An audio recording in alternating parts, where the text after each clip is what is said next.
नमस्कार। ये है कहानियों का अद्भुत संसार किस्सा कहानी। किस्सा कहानी में मैं हूँ भारती कुमारी। मैं आजकल आप सबको सुना रही हूँ केशव प्रसाद मिश्र का लिखा हुआ उपन्यास कोहबर की शर्त। आज इस उपन्यास का 10वां भाग है।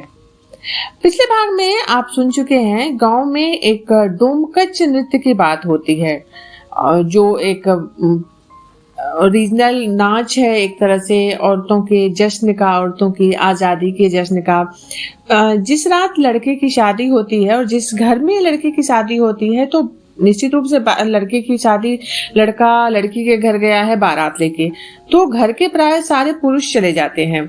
गांव समाज के आसपास के भी सारे पुरुष चले जाते हैं उस बारात में। 1 या 2 पुरुष रहते हैं, एक तरह से इसलिए कि सुरक्षा हेतु वो रह जाते हैं गांव में। तो उस रात स्त्रियां अलग अलग रूप धरकर जश्न मनाती हैं, अपने मन का खाती हैं, नाचती हैं, गाती हैं, खुश होती हैं, खुशियां मनाती हैं।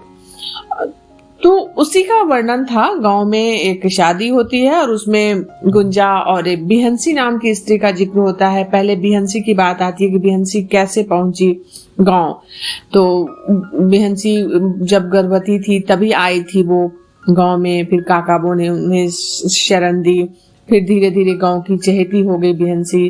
बिहंसी के बिना गांव में कोई यज्ञ नहीं होता, कोई पर्व त्योहार नहीं होता, किसी के घर में शादी ब्याह, मुंडन, उपनयन, संस्कार नहीं होते थे उनके बिना।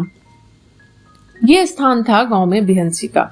तो पिछले एपिसोड में हमने बिहंसी के बारे में जाना और डोमकच नृत्य के बारे में। अब आगे 3-4 महीनों के भीतर गुंजा ने घर आंगन को अपने स्नेह के सम्मोहन में बांध लिया। आदमी से लेकर जानवरों तक की चिंता, सूप, गगरे, बाल्टी, डोर, जूल्हे जाते से लगाओ, गुंजा बलिहार के मोह में बंध गई। इन 4 महीनों में रूपा ने घर का सारा बोझ गुंजा पर छोड़ दिया और गुंजा ने उसे सिर माथे पर ओढ़ लिया। बैसाख के अंत में एक बार वैद्य जी आए थे और गुंजा की मां की तबीयत कुछ खराब होने के कारण रूपा ने गुंजा को कुछ दिनों के लिए चौबे छपरा भेज दिया था। 10-15 दिनों के बाद वैद्य जी आप ही गुंजा को पहुंचा गए थे, किंतु 15 दिनों के भीतर ही रूपा की जो दुर्गति हुई उसे वही जानती थी। एक तो देह भारी, फिर महीनों से गृहस्थी के बाहर से अलग रूपा को रसोई बनाने में भी बेहद परेशानी हुई। और जब गुंजा आई तो रूपा बोली, जब तू चली जाएगी तब इस घर का क्या होगा रे गुंजा? होगा क्या? तेरा घर तू संभालेगी, गुंजा ने हंसते हुए कहा। चंदन बैठकर भुजना चबा रहा था। उसकी ओर देखकर रूपा बोली, और तो सब संभाल लूंगी, लेकिन इस बम्बर महादेव को कौन संभालेगा? वैसे ही गंभीर तिरछी आंखों से चंदन की ओर ताक कर गुंजा बोली, तो मैंने क्या किसी का ठेका ले रखा है? तो ले क्यों नहीं लेती? बोल, ठेका लेगी तो बाबू से बात चलाऊं? रूपा ने कहा। गुंजा, चंदन ने थोड़े रौब से पुकारा। गुंजा और रूपा एक दूसरे को ताक कर हंसने लगी। हंसी के बाद चंदन ने फिर पुकारा, गुंजा। क्या है? उठो, 1 लोटा रस बना दो। बस 1 लोटा कि 1 गगरा? तभी खांसते हुए काका आ गए। हाँ तो 1 गगरा ही बना दो, चंदन बोला। अरे भाई 1 गगरा क्या बन रहा है चंदन? काका ने पूछा। रस काका, रस बन रहा है 1 गगरा। है 1 गगरा? कौन पिएगा रे 1 गगरा? पीने वालों की कमी थोड़े है काका। पहले गुंजा से कहा 1 लोटा बनाओ, तो बीच में तुम भी आ गए, तो कहा कि अब 1 लोटा से क्या होगा, बने 1 गगरा। भैया भी दाना लेके आते ही होंगे, नुकसान ना होगा। रूपा और गुंजा आंचल से मुंह तोप कर हंस रही थी। काका जमकर पीढ़े पर बैठ दीवार से पीठ टेकते हुए बोले, बने गुंजा बेटी, तनिक जल्दी हाथ चलाओ, तुम्हारे बिना तो बड़ा उदास लगता था ये घर।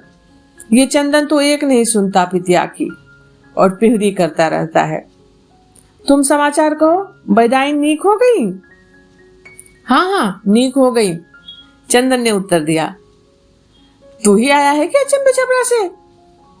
आया नहीं है तो क्या हुआ, जो आया है उसने तो बताया है। रस घोर के गुंजा आती है तो पूछ लो, चंदन ने तमकते हुए कहा। अच्छा, रस घोल रही है। काका भीतर से गदगद होकर कुछ जोर से बोले। अच्छा घोर बबनी, फीका न होने पावे, दही हो तो डाल देना। रस जल्दी से इन लोगों के आगे रख गुंजा घर से लाया सामान बाहर निकालने लगी। काका समझ गए। उन्होंने चंदन को चमाइन बुलाने के लिए दोहराया और सांझ को रूपा को पुत्र जन्मा। घर आंगन में नए ढंग की खुशी समा गई। न छू नहान बरही के भोज आदि में देखते देखते 1.5 महीना कैसे बीत गया किसी को पता भी ना चला। बच्चा होने के महीने भर के बाद होने वाले भोज में वैद्य जी भी आए थे। भोज समाप्त होने के दूसरे दिन वह रूपा से बोले, अब गुंजा को विदा कर दो रूपा। लेकिन रूपा चुप रही तो वैद्य जी ने फिर से प्रश्न किया, क्या बात है बेटा? अभी देह पूरी तरह नहीं चलती बाबू।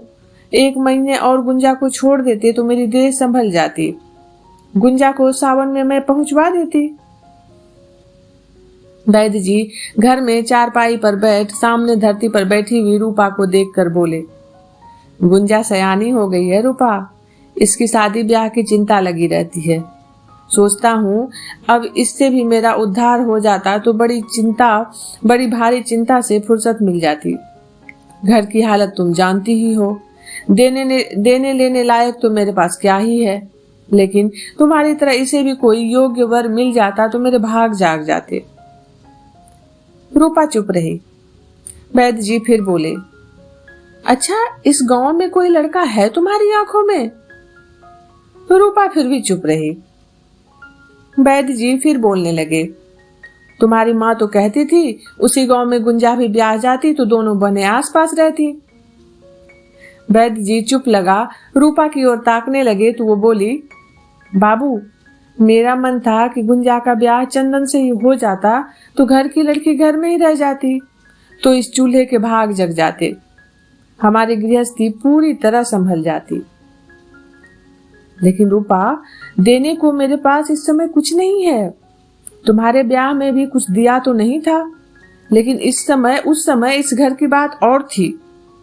अब खाने पीने से घर बहुत खुशहाल हो गया है। अब ओंकार और उनके काका मेरी बात माने या ना माने, मुंह खोलने पर अगर ना सुनना पड़ा तो इसका दुख मुझसे सहा ना जाएगा। अगर इसका भार तुम ले लो तो ठीक है। यही तो मैं भी सोचती हूँ बाबू कि कहीं ये लोग ऐसा न सोचे कि मैं अपनी बहन को खपाना चाहती हूँ। अगर मेरी बात उन लोगों ने मान ली तो समझूंगी कि मेरा नसीब अच्छा है। वैद्य जी रूपा से गुंजा और चंदन के ब्याह का परोक्ष रूप से इशारा करके चले गए और तब से रूपा इस बात को ओंकार और काका के कान में डालने का उचित अवसर ढूंढने लगी। 1 महीने बाद रूपा ने गुंजा की विदाई की तैयारी की। सावन लग गया था। सोना नदी पूरी तरह भर गई थी। अच्छी 5 साड़ियां, भरदौरी पकवान रूपा ने बहन के साथ भेजने की तैयारी कर ली। विदाई के दिन अड़ोस पड़ोस के घरों में जाकर गुंजा समूरिया लड़कियों और बहुओं से विदाई की भेंट कराई। विदाई के समय चंदन का घर पड़ोस की लड़कियों से भर गया। सबकी आंखें भरी हुई, सबके चेहरे उदास और जैसे ऐसा लग रहा था जैसे गांव की बेटी ससुराल जा रही हो। गुंजा ने काका, ओंकार और रूपा सबके पैर छुए। घर से लेकर तीर तक लगभग 150 गज तक गुंजा को पहुंचाने के लिए लड़कियों का एक झुंड चला। आगे ओंकार, पीछे चंदन और उसके पीछे माथे पर पकवान की दौड़ी लिए दशरथ और उसके पीछे लड़कियों का एक दल और साथ में गुंजा। काले घने बालों का एक बड़ा सा जूड़ा, आंखों में हल्का सा काजल और देह पर नई पियरी, पैर में चांदी के 2 छल्ले और हाथ में सोने की अंगूठी। गुंजा का रूप निखर आया था, किंतु गुंजा की आंखों में घर जाने की जितनी खुशी थी, बलिहार छूटने की उतनी ही उदासी भी भर आई थी। नाव पर बैठते समय तीर पर की और भी लड़कियां और औरतें जुट गई थी। नाव की डोंगी थी। अगली फेंग पर गुंजा बैठी, बीच में पकवान की दौड़ी और साथ चंदन और पीछे से दशरथ ने लग्गी संभाली। नाव सरकने के पहले तीर की ओर मुंह कर अपने दोनों हाथ हल्के से गुंजा ने जोड़ दिए। तीर पर की लगभग सभी समुरिया लड़कियों के भी 20 हाथ उत्तर में अपने आप ही जुड़ गए। सोना में नाव चौबे छपरा की ओर सरक चली। आज का ये भाग मैं यही समाप्त करती हूँ। अभी आप सुन रहे थे भारती कुमारी की आवाज में केशव प्रसाद मिश्र का उपन्यास कोबर की सत। आज इस उपन्यास का 10वां भाग था। जल्दी ही मिलती हूँ अगले भाग के साथ। तब तक आप सब जुड़े रहिए किस्सा कहानी से।